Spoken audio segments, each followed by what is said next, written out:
ज्यादा है ग्रोथ का वहाँ पे। तो क्योंकि ग्रोथ का स्कोप बहुत ज्यादा है, फ्यूचर में डेवलपमेंट रोड्स की बहुत ज्यादा होने वाली है, तो ट्रांसपोर्टेशन, एक तो एनआईटी मिल रही है, दूसरा ट्रांसपोर्टेशन मिल रहा है, उठा लो, तो फ्यूचर में बहुत स्कोप मिलेगा आपको। सर आगे क्या है? सर मेरा अभी पीपीटी है using locally available coagulant turbidity, कुछ बता दीजिए। ये लो दूसरा आ गया, कुछ लो जान लो कुछ। सर आपके YouTube and special class follow कर रहा हूँ, गेट पीवाईक्यू भी 70-80% हो जाते हैं, अभी कौन सा एक्स्ट्रा बटोने करने पड़ेंगे 2022 के लिए?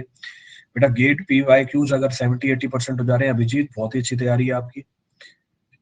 आपको बस एक चीज जो गेट 2022 तक करनी है वो रिवीजन मत छोड़ना, नहीं तो अभी जो प्रिपरेशन का लेवल है उससे पीछे होते जाओगे।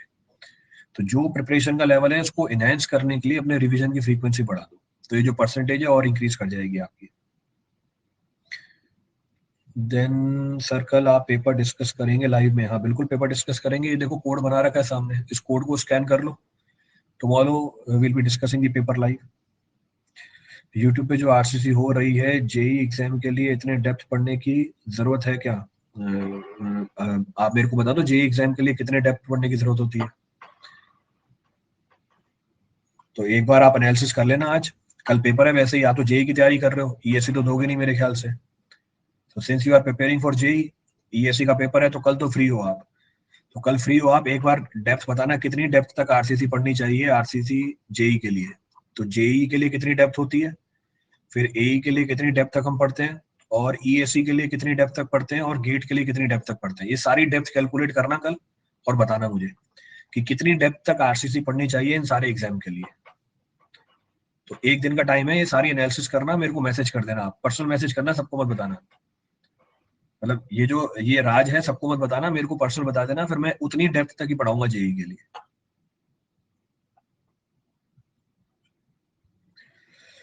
सर ज्यादा से ज्यादा क्वेश्चन लगाने के लिए कौन सी बुक ठीक रहेगी? कोई बुक से क्वेश्चन नहीं लगाने, आपको पीवाईक्यूज लगाने हैं। कोई बुक ऐसी नहीं है जो एग्जाम के सवाल दे दे आपको निकाल के डायरेक्टली, इसीलिए बुक में टाइम वेस्ट मत करो। जो पीवाईक्यूज है सिंपली उन्हें फॉलो करो, simply follow the PYQs. Government college में टीचिंग में जाने के लिए क्या अप्रोच होना चाहिए? बेटा उसके लिए अगर रेप्यूटेड कॉलेज में जाओगे पीएचडी मांगेंगे, नहीं तो मिनिमम एमटेक तो मांगेंगे। They will at least require MTech, MTech में भी असिस्टेंट प्रोफेसर बना देंगे, फिर उसके बाद कोई प्रमोशन नहीं होगी। प्रमोशन के लिए आपको पीएचडी की रिक्वायरमेंट होगी, पीएचडी इन एनी केस करनी पड़ेगी आपको। तो जो इसलिए पहले एमटेक अगर कर रखी अच्छी बात है, नहीं कर रखी तो पहला स्टेप आपका एमटेक करना होगा। सर 2022 मेरा सेकंड अटेम्प्ट होगा गेट के लिए, मैंने मार्च में ही सब्जेक्ट सब्सक्रिप्शन लिया है और जो आप करा रहे हैं वही फॉलो कर रहा हूँ। क्या मुझे आपके रिकॉर्डेड सब्जेक्ट उठाने चाहिए, आपके लाइव का ही वेट करूं? बेटा लाइव की भी अगर बात कर रहे हो, if you are following live lectures also, live में भी 3-3 सब्जेक्ट चल रहे हैं आपके, मेरे हिसाब से इससे ज्यादा की जरूरत नहीं है। अगर आप आपने बोला फेब में ज्वाइन कर लिया आपने, तो फेब में ज्वाइन कर लिया, 4 सब्जेक्ट तो होने ही वाले हैं आपके, अभी 3 सब्जेक्ट पैरेलली चल रहे होते हैं हमारे।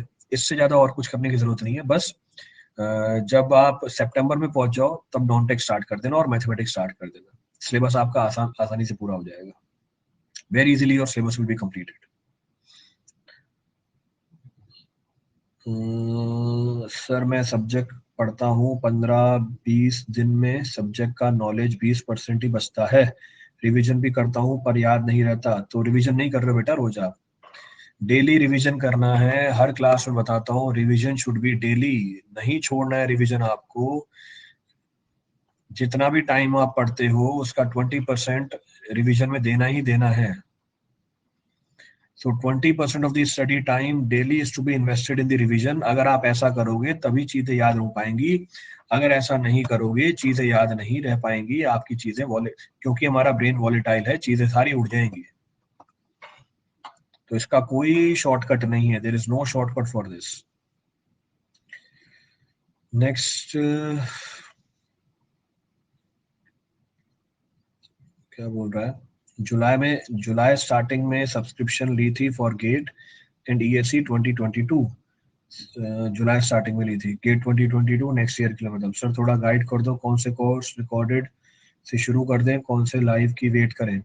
बेटा लाइव में तो आपको पता चल ही जाते हैं कोर्स। देखो अभी आपने जुलाई में स्टार्ट किया है, जुलाई में ही आपका सॉइल स्टार्ट हो रहा है, जुलाई ओनली सॉइल स्टार्टेड।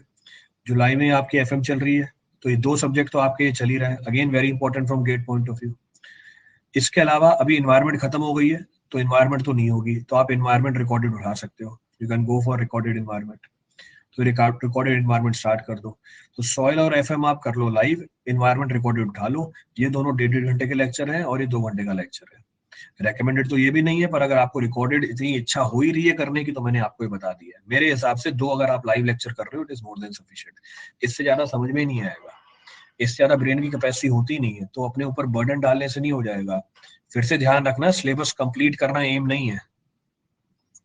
ये आपके दिमाग में घुसा दिया जाता है, सिलेबस कंप्लीट करना है दिसंबर तक, सिलेबस कंप्लीट करना है। अरे सिलेबस तो मैं पढ़ लूँ 1 महीने के अंदर सारा, सिविल इंजीनियरिंग पढ़ना थोड़ी है। सिलेबस कंप्लीट करने का मतलब क्या है? सिलेबस कंप्लीट करने का मतलब कंप्लीट सिलेबस समझना है। तो कोई वो जादू थोड़ी है कि सिलेबस कंप्लीट समझ जाऊंगा मैं दिसंबर तक। तो जो अपने दिमाग में मिसकंसेप्शन भरी हुई है उसको तो बाहर निकालो। मुझे दिसंबर तक सिलेबस को समझना है, सिलेबस पढ़ना नहीं है मेरे को। I don't have to study it कि मैंने सिलेबस करा दिया तो आपका हो जाएगा। अरे भाई जो मैंने करा दिया वो आपका हो जाएगा, ऐसा कैसे पॉसिबल? तो इन चीजों को समझा भी तो करो थोड़ा, ये चीजें टाइम लेती हैं समझने के अंदर। तो वो कंप्लीट करने के पीछे मत भागो कि मेरे को बस पढ़ना है भागते भागते, सवाल ही नहीं बनेंगे आपके वहां पे, will not be able to solve the problem. Sir एक रिक्वेस्ट है, क्या है sir? 5 year PYQ of pre and daily revision is enough for ESC conventional and non tech के लिए बता दो। मोर देन इनफ है, ये इनफ नहीं है, मोर देन इनफ है। पिछले 5 साल के PYQ प्री के डेली रिवीजन अगर आपने कर ली, फॉर ESC कन्वेंशनल पढ़ लिए पिछले 5 साल के, it is more than enough. Non tech के लिए किसी जो मन करता है वहां की भी नोट्स कॉपी उठाओ और उसको एज अ स्टोरी बुक पढ़ना चालू कर दो। तो नॉन टेक में इतना माथा मत मारा करो, नॉन टेक इंप्रूव करने में सालों लग जाते हैं। नॉन टेक 6 महीने 7 महीने 1 साल में इंप्रूव होने वाली चीज नहीं है। इंप्रूव होती भी है तो परसेंटेज इंप्रूवमेंट बहुत छोटा निकल के आता है in comparison to the input which we give. तो वेस्ट है वो मेरे टाइम का। मैं अपना इनपुट ज्यादा बढ़ाऊंगा टेक्निकल पोर्शन के अंदर, ताकि मेरा आउटपुट ज्यादा निकल के आए टेक्निकल में। इसका मतलब ये नहीं कि मैं इग्नोर कर दूंगा नॉन टेक को, एक ऑप्टिमम टाइम दूंगा उसे। ऑप्टिमम टाइम देने का मतलब जितना भी आपका टाइम दिन में बच जाता है, उस टाइम में रात को जब सोते हो, जब नींद नहीं आ रही होती है, 1 घंटा 1.5 घंटा एक स्टोरी की तरह नॉन टेक पढ़ना चालू कर दो। It is more than sufficient. क्योंकि उसमें एक तो अनसर्टेनिटी इतनी ज्यादा है कि इतना वाइड सिलेबस है, कुछ भी उठा के पूछ लेता है। दूसरा, इतनी कम टाइम में मैं उसको डेवलप ही नहीं कर पाऊंगा। नॉन टेक में 4 या 5 पेपर ऐसे हैं जिसका वेटेज 60-70% है। इनको ही कर लो ढंग से, इनको ही कर लो ढंग से, it is more than sufficient. और ये आपको नॉन टेक वाली फैकल्टीज बताई देते होंगे कि 4-5 सब्जेक्ट कौन से हैं सर।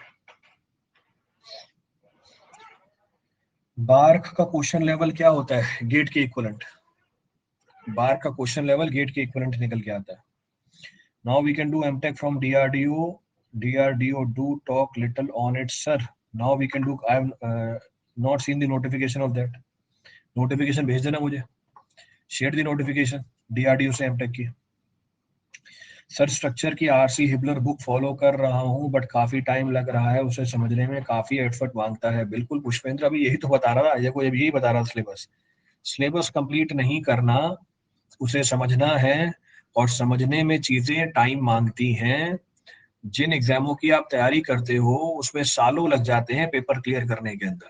तो इस चीज को समझो, क्यों इतना टाइम लगता है इन एग्जामों को क्लियर करने में। रीजन बीइंग, चीजें समझने में टाइम लगती हैं। तो सीधा ट्रेन पे या जेट पे बैठ के मत आया करो तैयारी करने के लिए।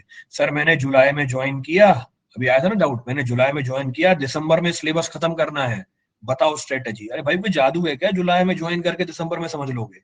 मतलब 4 साल लगते हैं जिस बात को समझने के अंदर, 4 साल की इंजीनियरिंग है, इसको 4-5 महीने में कर लेनी है। क्यों भैया तुम शक्ति लेके आए हो क्या ऊपर से,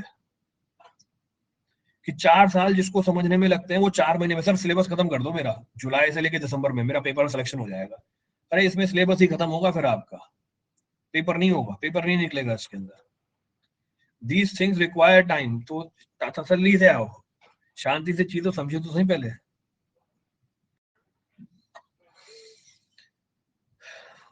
कोई सा भी सब्जेक्ट उठाओ, सीक्वेंस से कोई मैटर नहीं करता, जो भी सब्जेक्ट उठाओ उसको समझो, सीक्वेंस डजंट मैटर। आपको पूरा सिलेबस कवर करना है, you have to cover the entire syllabus. SSC JE mains के लिए, एसएससी जेई मेंस के लिए ईएससी मेन के पेपर लगाओ, क्योंकि एसएससी जेई का पैटर्न है, एसएससी जेई का पैटर्न है। क्या पैटर्न है एसएससी जेई का? एसएससी जेई मेंस का पैटर्न बता रहा हूं मैं आपको, ये ऑब्जर्व्ड है एसएससी जेई मेंस में। जो ईएससी के पीवाईक्यूज होते हैं, ईएससी मेंस के जो पीवाईक्यूज होते हैं, वो डायरेक्टली उठा के पूछ लिए जाते हैं, थोड़ा बहुत डाटा चेंज कर देता है। तो ये ज्यादा अपना दिमाग नहीं लगाता, ये क्या करता है, ईएससी के जो मेंस है उसके पीवाईक्यूज उठाता है, उसी के सवालों को थोड़ा बहुत मॉडिफाई कर लेता है और पूछ लेता है।